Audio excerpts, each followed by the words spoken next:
Somewhere in New Jersey, a Hydra agent sits in a small diner. It's a slow day. The only patrons, besides the kid joining him, are sitting in the back of the restaurant by the window. Soon, the waitress arrives and he is served a double stack of pancakes, 2 waffles, a side of crispy bacon, and an order of crunchy French toast. The waitress asks one more time if the boy would like anything to eat, but the agent says he's not hungry. "Do you know why I'm here, RJ?" he asks as he takes a bite of the bacon. "They said you would help me, Mr. Colt," the boy responds, trying his hardest not to look at the breakfast sitting in front of him. "Help you with what?" He takes another bite. If one finds oneself gifted with talent, whether natural or developed, it is one's duty to capitalize on it. A worthwhile person does not waste potential. They live up to it. Only then do they have value. Only then are they worthy of love. Do you want to be loved, RJ? The boy doesn't respond. "What am I here to help you with?" "Killing." "That's right."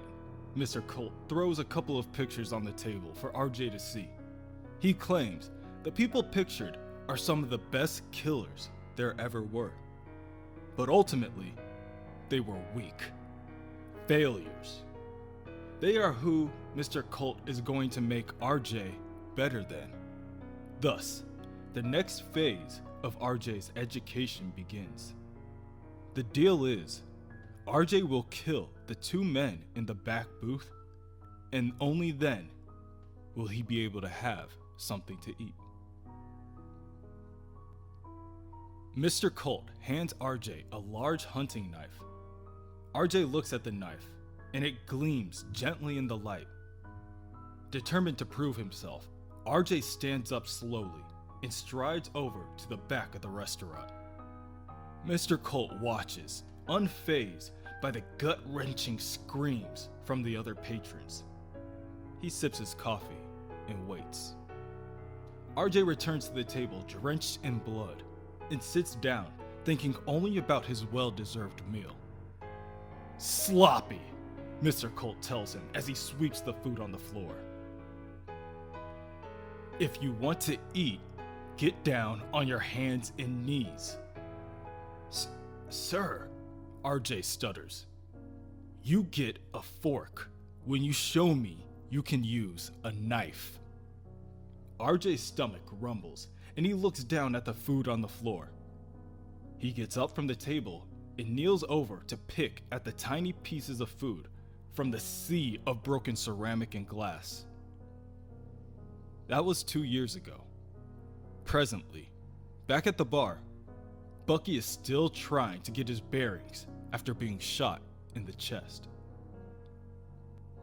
His bulletproof vest mitigates most of the damage, but it still hurts, and the ringing in his ears from the barrage of bullets keeps him from being able to fully focus. Lastly, there's RJ. And for some reason, this kid Bucky has never met is dressed just like him. "To be honest, I didn't think I'd meet you so soon," RJ says while dropping his gun and taking out a machete to finish the assignment. "I guess we should thank Terry for not being able to stay off the phone, huh? Anyway, I promise I'll make this quick, Mr. Barnes. I'll be clean." RJ is stopped mid-stride by an unexpected attack. He feels blood drip down the back of his head and turns to see who was able to get the drop on him. The waitress. She stands there holding up a broken coffee pot, petrified in fear. RJ quickly becomes infuriated. "That was a mistake, lady."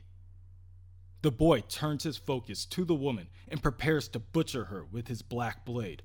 But before he can, Bucky tackles him out of the window. I don't know who you think you are, kid, but no one else dies here. RJ rolls to his feet and the two go hand to hand. Really? That line was cheesy when you were my age. Don't worry though, Mr. Barnes. You're the only one I really care about. Bucky sends a right jab, but RJ diverts it and counterattacks with a focused strike to Bucky's armpit before following up with a palm to the bottom of his chin. Bucky backhands the boy with his mechanical arm and RJ spits out blood. Heh, you left yourself open on your left. You always do that. RJ throws a smoke grenade on the ground and plumes of the white clouds fog the area. Bucky tries to find the assassin within the smoke and is alerted by the boy's battle cry as RJ tries to end the confrontation with a final swing of his blade. Bucky attempts to block the sword with his cybernetic arm, expecting the blade to bounce right off, but instead, it begins to slice right through. Sparks of electricity fly out the pierced metal, and Bucky asks, bewildered, "Where the hell did you get vibranium?" Bucky falls to the ground momentarily, and RJ tries to take full advantage of the new opportunity. See, Mr. Barnes? It's like I promised. Nice and clean. RJ swipes down for the killing blow, and Bucky jumps to his feet. Not quite, kid. RJ misses his attack, and Bucky is able to outmaneuver the kid, grabbing him in a chokehold with his cybernetic arm, still pierced and cracking with sparks of electricity. Once Bucky makes contact, the arm electrocutes the boy, and RJ passes out, drops his weapon, and falls to the ground.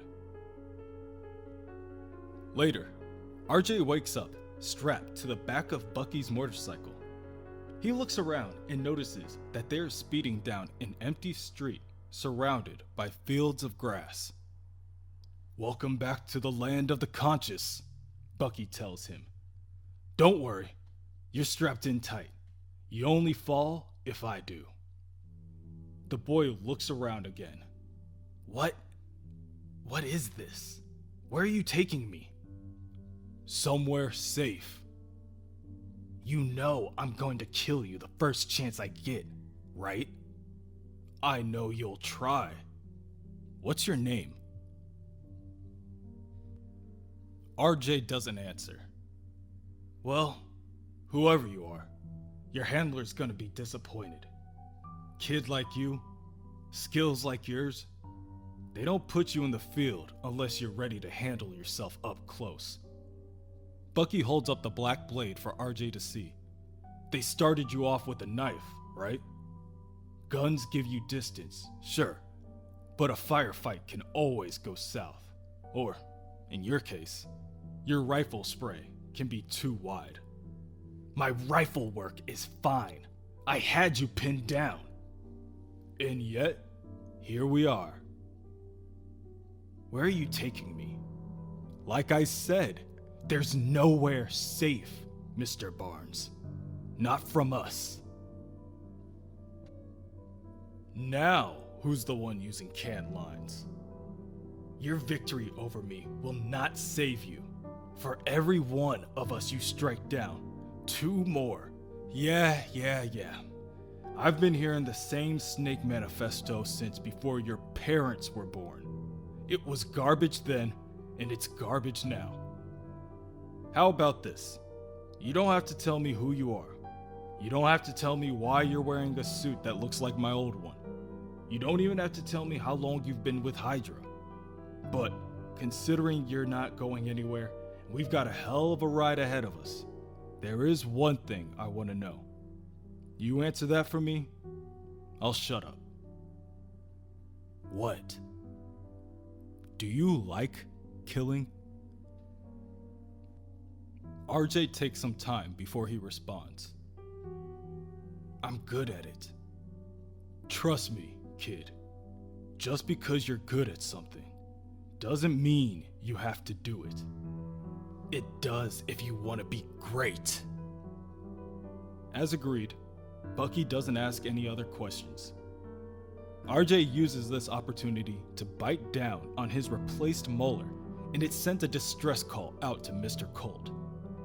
10 miles down the road, Mr. Colt lines up some barbed wire across the street to pop the motorcycle's tires. And then, he waits. Bucky doesn't notice the trap until it's too late for him to stop the bike. The spikes in the road shred his tires and the bike flips over and tumbles before bursting into flames. Bucky braces the fall with his already damaged arm, leaving it all but useless. Mr. Colt slowly approaches and pulls out a pair of nunchaku and swings them around. Come on now, surely this ain't your first motor incident. I know you're not down for the count. Give me something here, Buck. Who are you? Bucky asks, looking at the man dressed in white. Mr. Colt begins to attack Bucky and says it doesn't matter. The more relevant point is that you ain't who you used to be. After Mr. Colt is finished attacking Bucky, he turns to RJ and says, "This is the opposite of clean, boy." I'm sorry, sir. I thought... No, you didn't. And clearly, neither did I. You're no different than the rest. Just another waste. Please, sir. I can do better. I can be better. When we return home... You misunderstand why I followed your signal, boy. This was your last test. You failed. There is no returning. At this, Bucky stands to his feet and unholsters his pistol. So, you're not really a positive reinforcement kind of guy, huh? RJ currently stands in the middle of the two, so Bucky points the gun clear over the boy's head and at the Hydra agent. Mr. Colt scowls at Bucky before looking back down at RJ. Perhaps I was wrong. Perhaps you do still have worth. Mr. Colt draws his own weapon and fires a number of shots that pierce through RJ and continue to fly forward and embed themselves in Bucky's leg. RJ falls to the floor and begins to bleed out. Bucky does everything he can to lunge forward and dodge the last of the flying bullets. He reaches down and grabs the burning handlebar from his bike and, in one motion, swings it at Mr. Colt. The fire jumps to the Hydra agent's coat and begins to spread. Mr. Colt quickly rips off his burning jacket, and Bucky takes the opportunity to tackle him to the ground. Using his good arm, Bucky begins to bludgeon Mr. Colt. The first punch makes contact with the agent's nose, and blood flies out in every direction. He doesn't stop. Again and again, Bucky punches down with his right hand. Bones are broken, teeth are shattered, and the pieces bounce and slide on the pavement beneath them. Still, Bucky doesn't stop. Not until the agent is bruised, broken, and unmoving. RJ stands to his feet, clutching his wound, and pleads Bucky, "Don't stop. Kill him. He'll get away." Bucky looks over to the boy, who is clearly still in bad shape, and tells him, "Don't worry about him anymore. He's not going anywhere." Bucky then makes a call. "Tony, hey, gonna need an evac favor. Got a gunshot victim. We need discreet attention, fast." Tony Stark tells Bucky that transportation will be there in 10 minutes, so all the two have to do now is wait. Bucky looks down at the boy, and he stammers through stifled breath. "RJ. I'm RJ, Mr. Barnes."